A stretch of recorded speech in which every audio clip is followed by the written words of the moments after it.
Okay, so I promised you guys that I would find a way to record lectures. Let's see. Okay. So figured out a way. And what I'm going to do is finish up chapter 6 and in a separate file cover chapter 10. And hopefully we can be back on track. All right. So where we left off was this discussion of alcohol abuse and dependence, or drug abuse and dependence, and the difference between those. We left off in a talk about alcohol myopia. We did go a little bit further than this, but I want to just sort of a brief review since it's been a while that you guys have at least talked to me. So alcohol myopia was a theory that perhaps some of the bad decisions that we make as a result of being under the influence of a drug, in this case alcohol, is because our frontal lobe is disinhibited. So that was disinhibition theory. That was that you're too drunk to know better.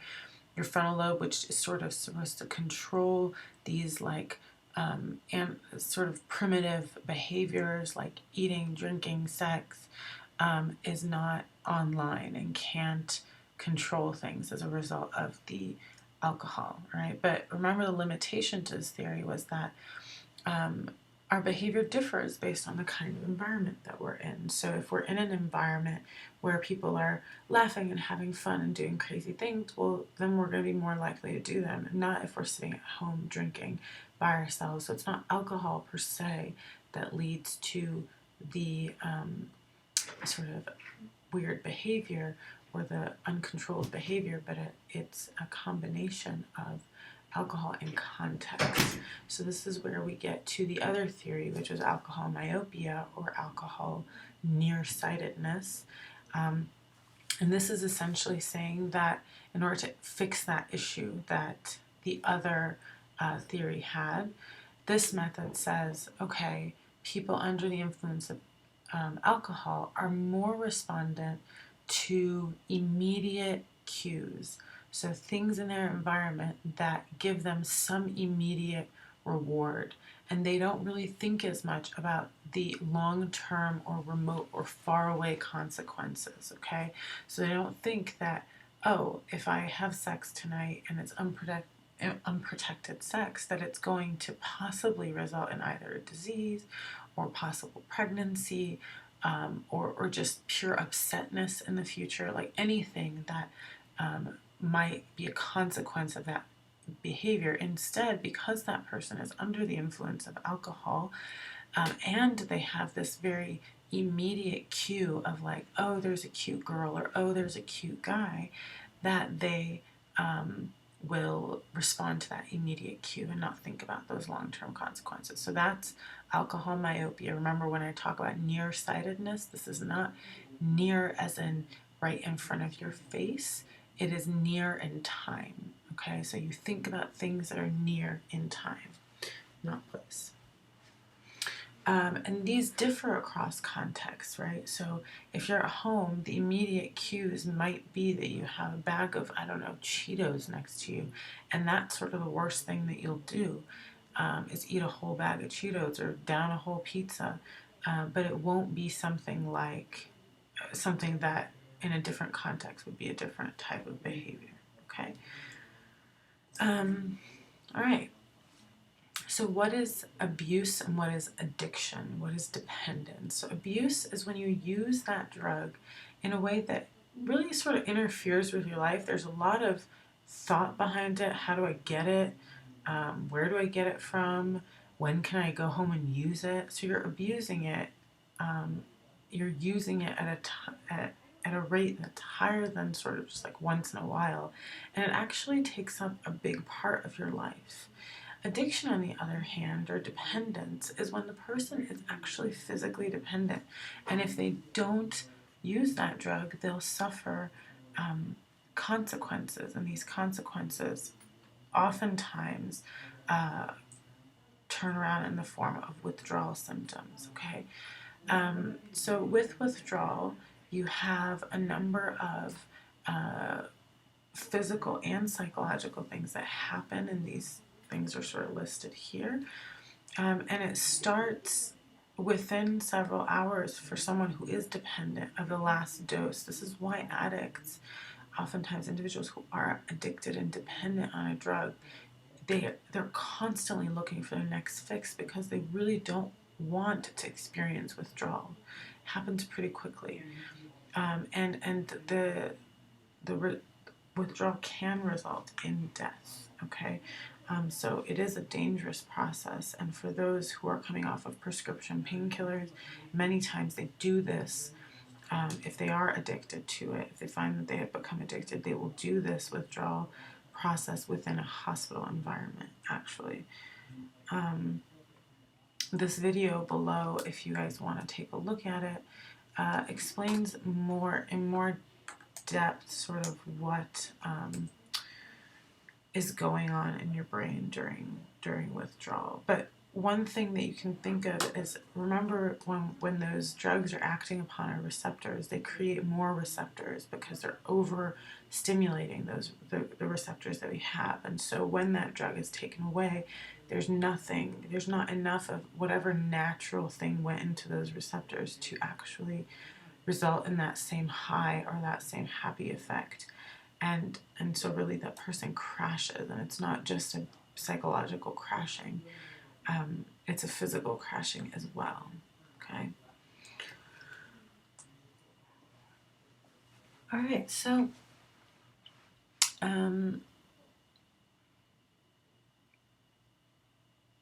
there is a bit of, so why is it that people even continue using a drug? And one of the things is that at some point, at some level, there is some happy feeling, okay, that occurs, some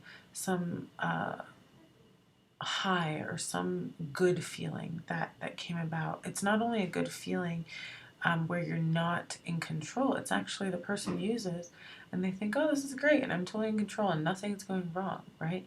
But the problem is that continual use, okay?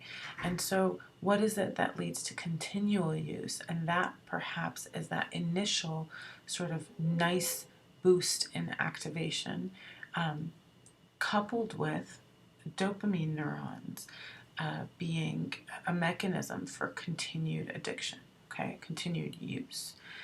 So how does dopamine work? Dopamine is highly involved in your reward system, okay, this mesolimbic dopamine system. And many drugs either directly or indirectly affect this dopamine system. So there are drugs that sort of can be used to decrease dopamine activity, okay? And those are the kinds of drugs that are used to counteract the effects of addiction, okay? So one way to know how dopamine is involved is that when you do give somebody a drug that blunts dopamine activity, their abuse and addictive reactions decrease. An example of this would be the drug Chantix. Okay, Chantix is a drug used for smoking cessation, and you can smoke while you're on it, but what it does is that it blocks that dopamine reaction and leads to a person actually not liking the feeling that the cigarette gives them. Okay, there's no sort of nice high or calming effect, and it's almost as if no matter how, and they can sometimes even feel sick as a result. Okay, so this is the system. This is that mesolimbic system. You don't need to know it in too much detail, but do realize that it includes parts of your larger limbic system, all right? And that the nucleus accumbens is one of the highly dopamine-rich areas in your brain, in the basal ganglia more specifically, that produces dopamine and produces this reward-related behavior, okay? So we talked a little bit about sex differences. So women are more likely to abuse certain types of drugs, and this is partly within context. So the cannabinoids um, are largely individuals who experience perhaps anxiety will be drawn to cannabinoids a little bit more. Nicotine, also, because it has that calming effect a little bit. It does give you a little bit of a boost, but also has that double-sided calming effect. Cocaine and amphetamine, remember we talked about within the context of perhaps because they block appetite, that perhaps forgetting, because women sort of have this body image standard that for a while was pushed. Cocaine and amphetamines became very popular drugs within modeling population who sort of misused and abused these drugs to suppress their appetite. But and females tend to be more sensitive to drugs. This is probably likely to their smaller body size, but there's also hormones that are different between men and women that might boost or decrease a reaction. So in women, probably boost. All right, so why? Why does this continue happening? There's this interaction between pleasure and dependence. All right, so most of the time when a person first uses a drug, they like it. All right, and that liking keeps them going, keeps them using the drug. At some point, it goes from that happy place to a not so happy place. And that's probably when tolerance starts developing, and that person has to keep getting more and more and more drugs. And this liking system is probably more dependent on these opioid neurons. Okay, these neurons that respond, say, in the case of an opioid drug, to the receptor specific neurons. All right, so let's say whatever alcohol binds to, whatever cannabis binds to, whatever caffeine binds to. Okay, so these are the receptors that are involved in it, that drugs affect on the brain. Those are the ones that are involved in liking. Now, after that liking goes away, after tolerance has happened, and the good feelings are sort of down, you're more consumed with avoiding withdrawal or avoiding bad feelings or whatnot. The other thing that maintains it is wanting, and wanting is a function of that mesolimbic dopamine system. It's a reward reaction. Okay, so this is when when you are tolerant to the drug, you actually use it. When you use more of it, not because you like it anymore, but because you crave it. Okay, because your body needs it. And that's a function of that mesolimbic dopamine system.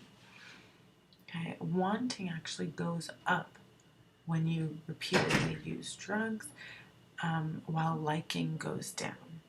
All right, this is a situation such as somebody in his head cognitively thinks to themselves, I'm going to quit smoking. Goes full cold turkey, comes back the next day, goes out with his friends, and in that setting, all of a sudden, one of his friends lights a cigarette. Okay, he's going to crave it. Or even if his friend doesn't, he's going to want that cigarette because he's associated smoking with that environment, with that context, and he wants it.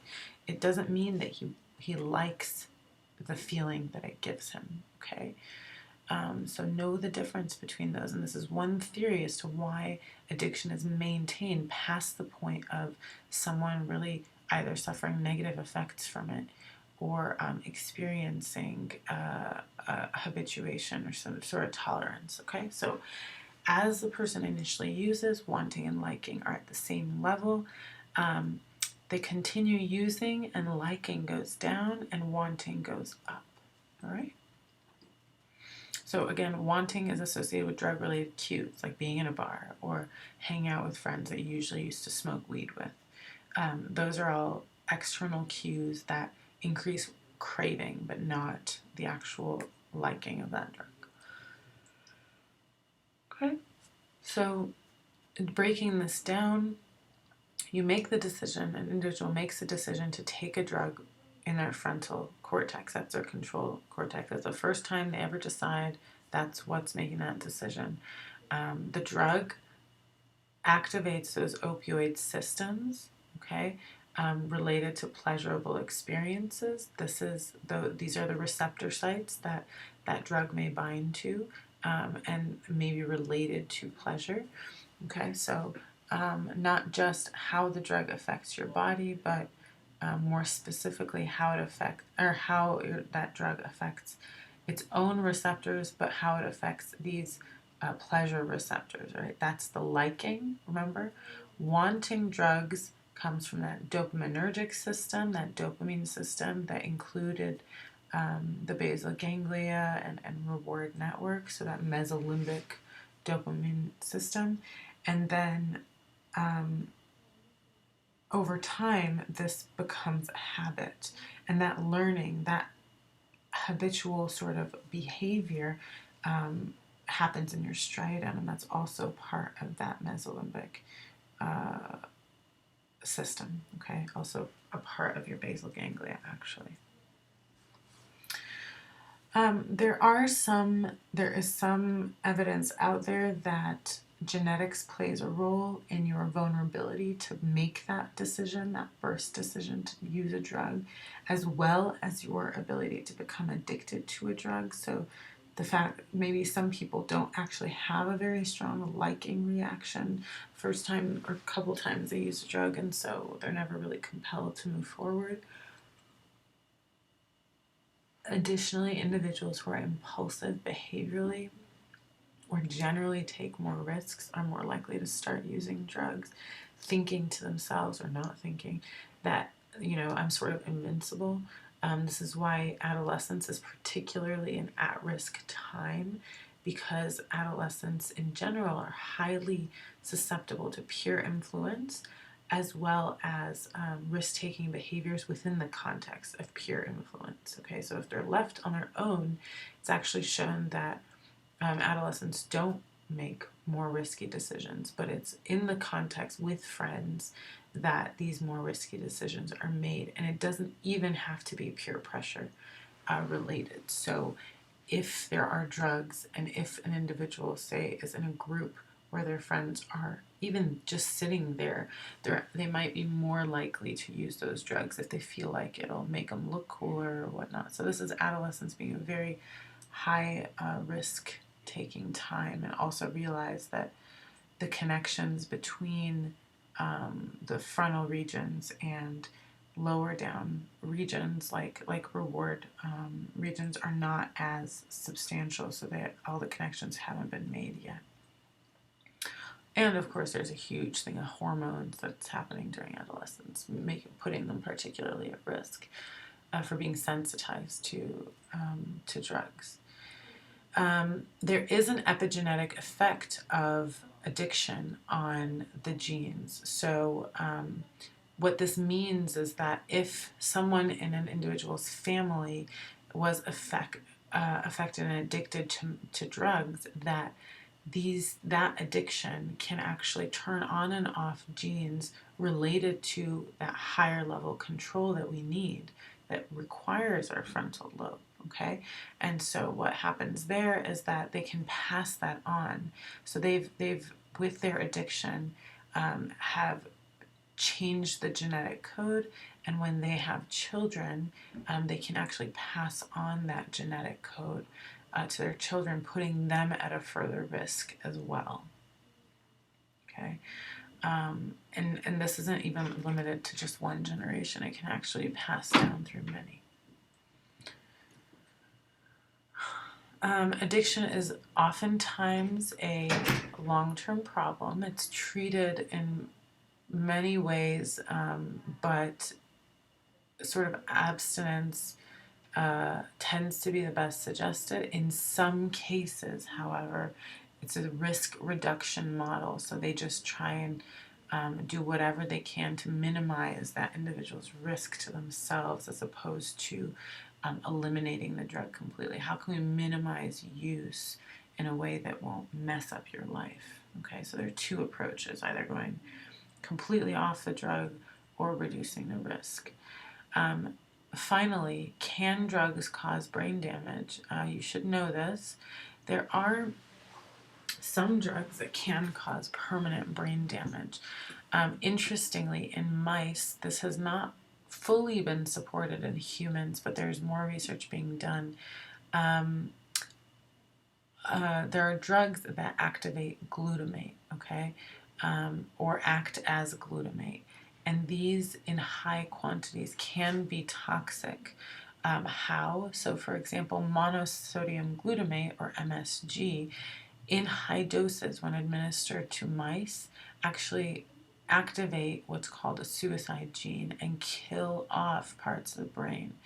But it's hard to know if drugs are harmful because oftentimes you have harmful in the long term because oftentimes you have multiple factors at play. It could be the drug, it could be things associated with the drug, it could cause other issues to come up like heart problems or lung problems, which aren't a direct result of the drug, they're sort of an indirect outcome. And so it's hard to know what it is that's causing damage. But damage has been found for sure with drugs like amphetamine. So ecstasy has been shown to kill off serotonin neurons. Here is an example here. So you have a control participant and you have an individual who has taken ecstasy for 18 months, and these are their serotonergic neurons, okay? This is not in humans, this is in monkeys, but this loss is actually permanent in monkeys and is being further explored in humans, okay? So basically neurons responsible for processing serotonin are completely obliterated. Similarly, methamphetamine can affect your dopamine neurons in a more permanent way. Cocaine is one drug that can lead in an indirect way to damage, permanent damage, and that's because it can lead to strokes by blocking the cerebral blood flow. Remember, those clots are ischemic strokes. Now, if that blood vessel for some reason erupts, it would be hemorrhagic, but more specifically, it seems like it blocks the flow of blood to the brain. Then you have drugs like PCP or angel dust. This blocks NMDA receptors that can cause damage in your brain. And then alcohol is an interesting one that also has indirect effects. How? Well, alcohol has been shown to damage areas like thalamus, limbic system, and result in very severe memory disorders, such as Korsakoff's. And I'll show you guys a video. I think I have a video here about that. But it's not because of alcohol itself. It's because individuals who are addicted to alcohol have vitamin deficiency, specifically thiamine and B vitamins, as well as like folic acid and stuff. So that's what ultimately causes their issues. So let's see if this video will work.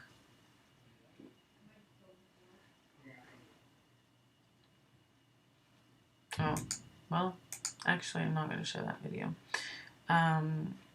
But I will, partly because it's Bill Cosby and, you know, how we feel about him now. If you are interested, feel free to watch it. It's a sketch, one of his comedy sketches on alcohol and how funny people are that they just continue using even though they hate the after effects. Okay, I was going to show the course. Oops.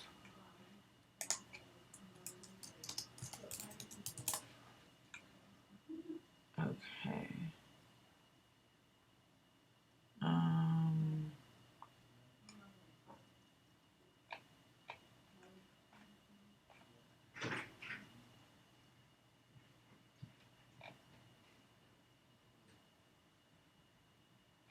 Alright, let's actually click on this and see what comes up.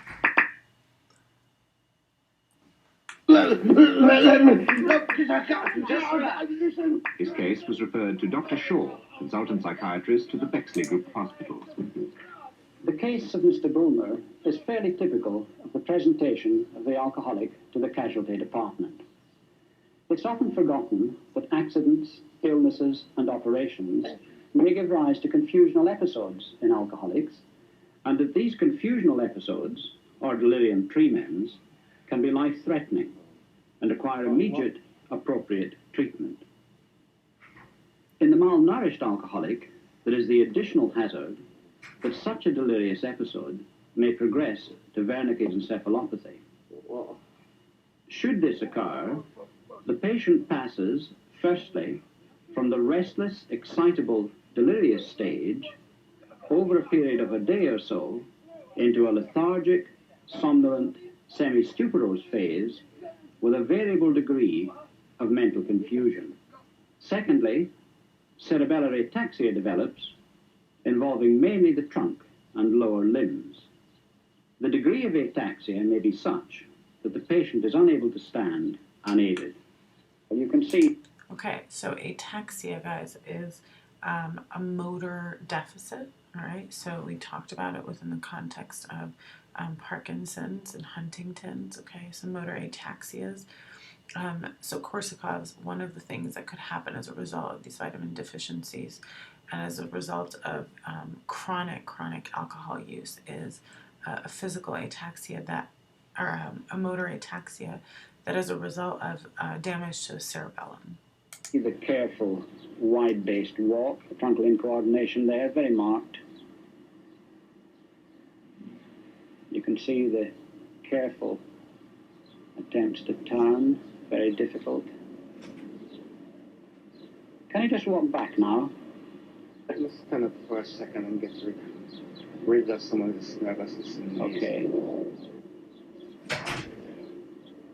Again, you can see the marked incoordination. Thirdly, ophthalmoplegias develop of varying degrees of severity, the most common finding being bilateral rectus palsy. The outcome of the acute condition is grave. Some 10% of patients will die, and almost 80% will progress to the chronic condition, the Korsakoff psychosis. We have a patient who demonstrates some of the features of this chronic condition. Good morning. Good morning, sir. Dr. Shaw is my name. Pleased to meet you, Doctor. I'd like you, first of all, to remember a date for me, if you will. This is the 10th of July, 1979. Now, I just want to ask you a few questions. What has your memory been like? Poor, very poor. Been very poor, and you've been aware of that. But I know that you're quite good at arithmetic, aren't you? Well, let me ask you a couple of questions. First of all, can you take 85 from 123? 38. Very good. How many threepenny bits are there in 3 and 9pence? 50. Very good. Do you know the name of this hospital? No, I don't know. Well, it begins with a B. Bexley. Bexley, that's very good, yes. What was that date I asked you to remember? I can't remember, sir. Did I ask you to remember a date? That's what I mean, I can't remember. You can't even remember if I asked you to remember it? No, I see. Mm-hmm. How long do you think you've been here now? I've no idea at all. No idea. This seems like the first day. I don't know. I see. Yes. You've been here now for 5 months. No. Mm-hmm. No way, no way. I see. Where have you come from then? Where did you come from to this hospital? I've done my thing of my home address And where is that? in Port Glasgow. I see. But you haven't lived in Port Glasgow for the past 10 years. Oh, yes. Have you? Well, All right, so you guys get an idea of the kind of confusion and the kind of memory loss that's kind of sporadic, really, for this disorder, Korsakoff's aphasia. it's associated with Wernicke's because, as you saw, he couldn't remember. He had some issues with sort of understanding or being able to encode what it was that was said to him. He didn't seem to have any issues. In this case, it might not have been a Wernicke's-Korsakoff, but there are Wernicke's-Korsakoff cases where the damage is primarily to Wernicke's area and that individual cannot understand the language as well, okay? So it's receptive language. All right, getting back to our PowerPoint here. All right. So we've covered that ecstasy. There are some drugs that are not associated with long-lasting brain damage. They're things like LSD, marijuana, and opiates. Marijuana, the jury's out. We don't really know what's going on there. It seems like every day there's a study that says yes it does, no it doesn't, yes it does, no it doesn't. And so the issue there is that there are just so many chemicals outside of the active ingredient THC in marijuana that we don't know whether it's THC itself that's causing damage or whether there are other chemicals. I think it's over 4,000 within marijuana that are leading to these long-lasting damages in the brain.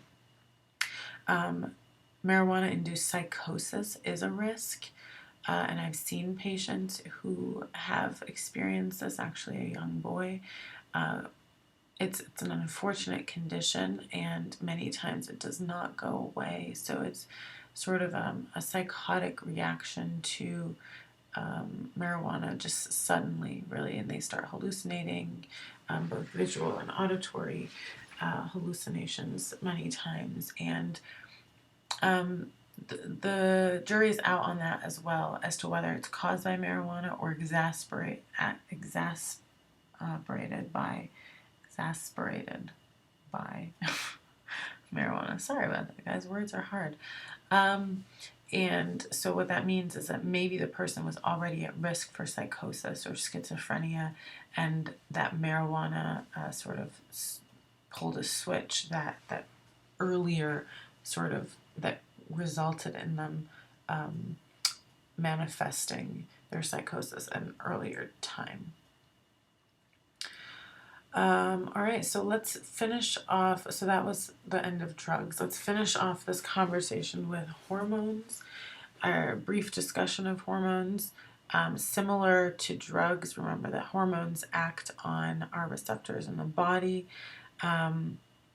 There's an individual, Berthold, who had a rooster, and he noticed that when he detached his rooster's testicles, that essentially it would stop making the sounds, like the crowing sounds that it would make, and it wasn't acting aggressively as roosters usually do. And then he reattached those testicles, and he found that, oh no, that behavior actually came back. The crowing and the fighting came back, or the aggression, and so he realized that hormones, that testicles are one of the sort of mechanisms by which, or glands by which hormones are secreted. In this case, these are gonadal hormones or sex-related hormones that result in sort of sex-specific behaviors, okay, and features. But there are also other hormones involved in, other structures involved in hormonal sort of control in the body. The hypothalamus is one of them. So the hormones in your brain are produced by the hypothalamus, and these are as sort of a result of sensory stimuli. And so the neurohormones are produced as a result of sensory stimuli, whatever is in your environment, and they stimulate the pituitary gland. Okay, so these neurohormones, so say you, I don't know, see something, and as a result of that sensory experience, your neurohormones released via the hypothalamus. They stimulate the pituitary gland. What the pituitary gland does is then secrete hormones into the bloodstream. And these hormones target endocrine glands. Okay, these are things like your thyroid, for example. And those endocrine glands will release other hormones into the blood to target ultimately your organs and tissues. All right, so it goes from your brain neurohormones to pituitary, which secrete releasing hormones into the bloodstream, which act on the endocrine glands, which then release new hormones to target organs and tissues. All right, here is just a diagram of how this happens. So sensory stimuli, we said vision in this case, it could be auditory, it could be anything. Activates hypothalamus, hypothalamus to pituitary, pituitary to endocrine, and endocrine to organs and tissues, right? And this process is ultimately what results in some level of behavior, influences in behavior. Excuse me. Okay, I don't want you guys to know this in huge detail. These areas, I know there's a lot we're covering, but do know the difference between a steroid hormone and a peptide hormone. A steroid hormone is fat soluble. It's made from cholesterol, and its role is to increase or decrease the production of protein by acting on DNA. Okay, so where have we heard of steroids before? Largely within the context of sports. And proteins are necessary for sort of muscle production. And so steroids will target these sort of DNA sequences in order to produce more of this protein. So testosterone, cortisol are both examples of steroid hormones. Peptide hormones, on the other hand, are synthesized by your DNA. Okay, so remember, peptides are involved in creating protein. So steroids are made from cholesterol, which then act on DNA to create protein. Peptide hormones are made from DNA and will affect the cell sort of way that the cell is organized through these metabotropic receptors. Okay, so insulin is an example of this, or any sort of growth hormone is an example of this. Right? These are things that DNA creates, and they're metabolized through these metabotropic receptors. We also have homeostatic hormones. These hormones are involved in just maintaining how our body's functioning at a regular level. Sleep-wake cycles, how are we feeling, regulating perhaps menstrual cycles. These are homeostatic hormones. Menstrual cycles are a little different because there are also sex-related hormones that are involved. But basically, they just sort of keep your metabolic balance and regulate your physiological systems like sleep and wake. Then you have your gonadal hormones or sex hormones that we talked about with the rooster. Their job is to control reproductive function, sexual development, and behavior. And then we have glucocorticoids, finally, which are secreted at times of stress. Okay, cortisol is a stress hormone. Glucocorticoids are released at times of stress, and they're important in protein and carbohydrate metabolism because when you have a stress response, oftentimes you will need sort of a rush of energy in order to deal with it. Okay. So what could go wrong with your hormones? Many things. Diabetes is one of them. If your peptide hormones are off, something's going on here, you will have issues, diabetes, because of the insulin that it controls, that those peptide hormones can control. Also, so that's caused by the pancreas, which is one of the endocrine glands, to not secrete enough insulin, right? And therefore, the individual experiences a great number of physiological issues. There are two types of diabetes that can happen. One is hyperglycemia. This is a lot of, so blood glucose is very high, and essentially the cells are not using the sugar and therefore aren't functioning properly. Our cells need sugar to survive, and so if they're not using the sugar as a function of a lack of insulin, then you have hyperglycemia. There's also hypoglycemia, which is low blood glucose, and individuals who have this condition essentially have too low of blood glucose levels. Either way, the behavior is the same in that the cells are not able to function because either there isn't enough glucose in the bloodstream or there's way too much of it. Okay. And they're not using it. Sex hormones are largely involved in our development way prior to when we're born. They continue to affect us throughout our lives. And there's this hypothesis that gonadal hormones or sex hormones are responsible for some of the tissue differentiation that exists in our brain. So one example is that testosterone might masculinize the brain because it's sort of taken in by brain cells and converted into estrogen by an enzyme, whereas testosterone has less of an effect or a role in the female body and brain. Okay.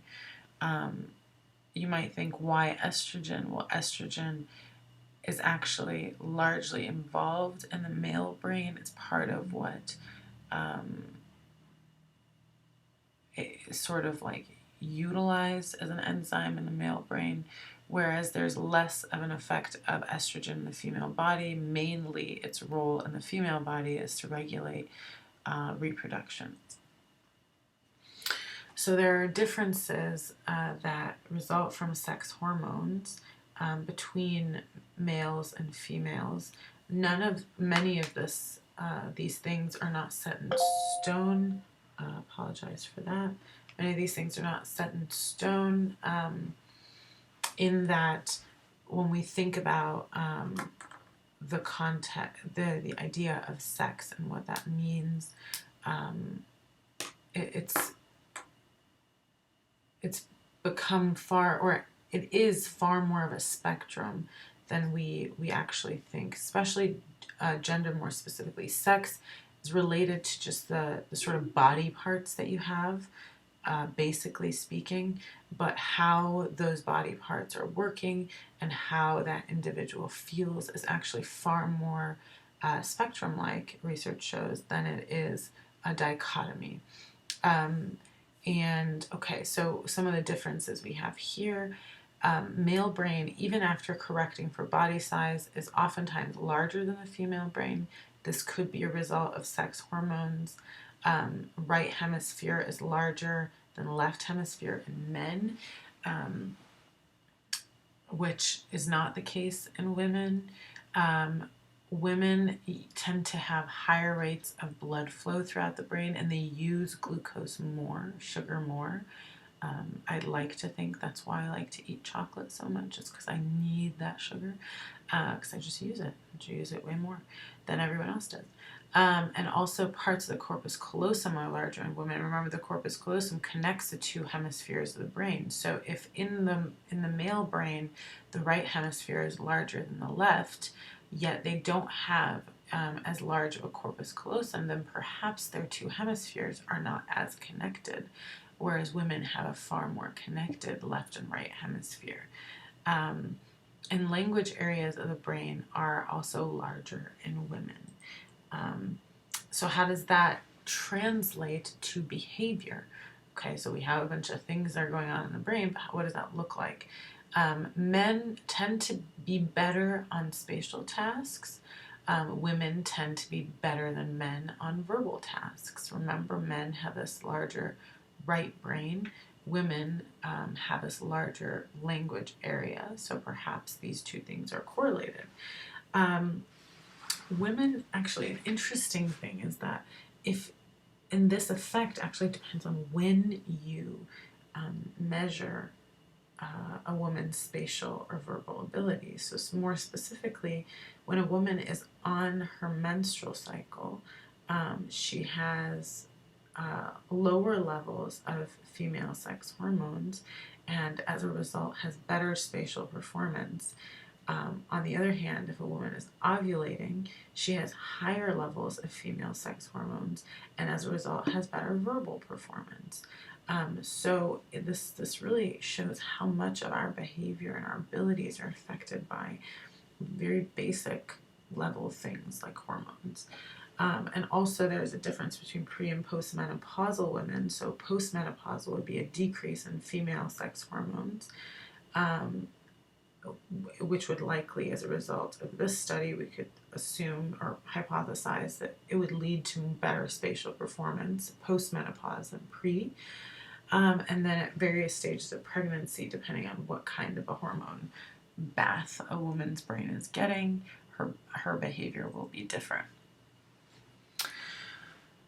Anabolic androgenic steroids are a class of synthetic, which means lab-made steroids that are related to the sex hormone testosterone, but are muscle building, basically steroids. Okay, they have masculinizing or androgenic effects, right?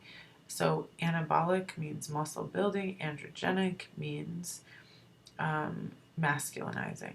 Now, these are the steroids that we largely see used like with men who want to get bigger in the weight room and stuff like that. These steroids have, a great number of risks. Health-wise, it can reduce male fertility, because it results in the body producing less testosterone because there's enough of it sort of there. But this is a synthetic testosterone-like hormone, which means that it's not the same. It doesn't do the same thing as testosterone. It doesn't regulate that reproduction. It can result in increased aggression in men because it acts on those testosterone receptors, probably at sort of a higher rate. It can also increase the risk of heart attack and stroke, which are associated with aggression, because it increases your heart rate and as a result increases the risk of stroke. It can mess up liver and kidney function, and if women are using it, it can actually make them more masculine.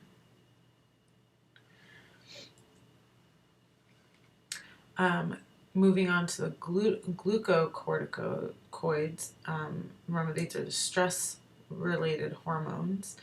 So a stressor occurs, something that results in an arousal reaction. The stress response could be two things. One, it could be a fight or flight response, which would be associated with a fast-acting system, epinephrine, or it could be a slow-acting stress response, which means that it's a result of cortisol release. This would be sort of like a rest or digest, but it basically makes the body not want to do anything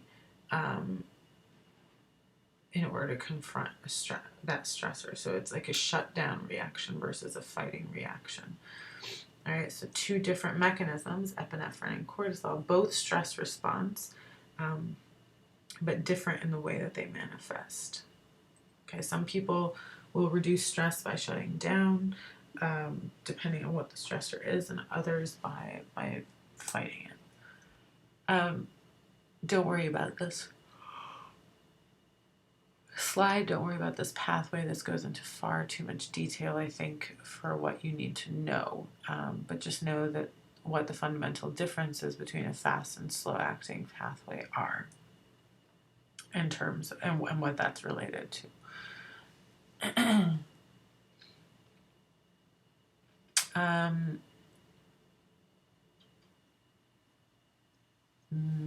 Don't worry about this as well. Well, okay, the only thing you should know here is that prolonged periods of stress can result in higher levels of blood cortisol response, and then too much cortisol can actually damage the neurons in the hippocampus. And remember, your hippocampus is really important for learning and for memory. Okay, so don't want that.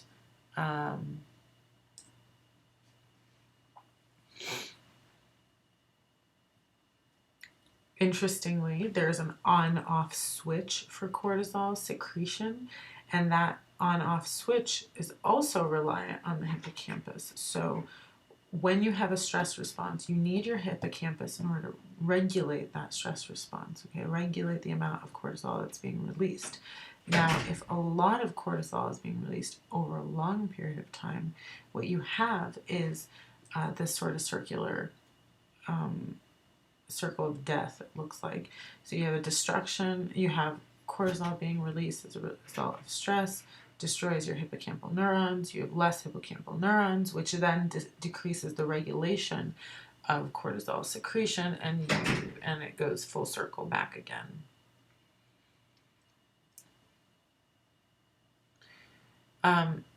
So this is one of the things that might be related to major suicidality in individuals, long-term stressors as a result of, say, trauma or abuse that hasn't been treated, can result in an individual wanting to end that stress response themselves. And what they found looking at post-mortem hippocampus of suicide victims that were sexually abused, they found that these individuals had lower levels of glucocorticoid receptors in the brain, specifically in the hippocampus. Okay, and because they had less of these neurons, they had less regulation over their stress response, and also there are also epigenetic changes that can happen, so that the glucocorticoids can actually affect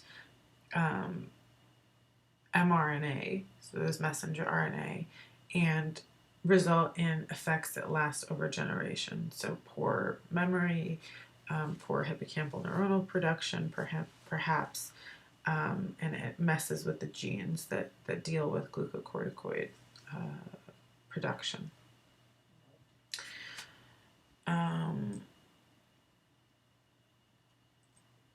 All right, that is all we have for chapter 6. I'm going to end this and start recording chapter 10, probably. Let me know what you think.